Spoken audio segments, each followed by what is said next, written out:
चलें जी, बहुत हो गई बात और अब चलते हैं उस कंटेंट की तरफ जिसका आपको इंतज़ार है। आइल्स लिसनिंग के जो जवाबात हैं या सवालात हैं वो basically fill in the blanks होते हैं या MCQs होते हैं, फिर उनकी डिफरेंट टाइप्स हो सकती हैं। मोस्टली जो जवाबात आपको मिलेंगे वो फिल इन द ब्लैंक्स में मिलेंगे या MCQs के अंदर मिलेंगे। फिल इन द ब्लैंक्स क्या होती है?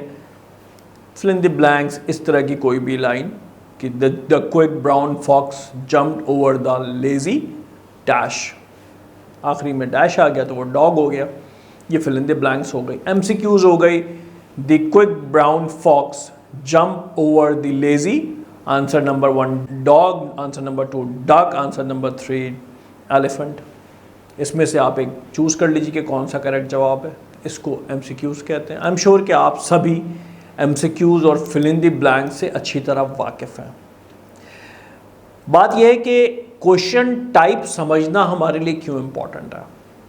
हर क्वेश्चन टाइप को अटेम्प्ट करने का अलग तरीक़ेकार है आइल्स के अंदर।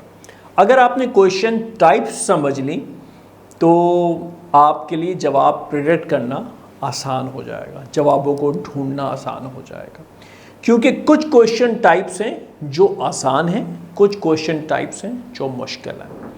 तो अगर आप क्वेश्चन टाइप्स को समझने में कामयाब हो गए तो आप अपना बैंड ऑटोमेटिकली इम्प्रूव कर सकते हैं और बेहतर बना सकते हैं, क्योंकि सवालात अगर आप समझ गए और सवालात को कैसे अटेम्प्ट करना है आप समझ गए तो आपने आइल्स के समझिए रिक्वायर्ड बैंड्स हासिल कर लीजिए।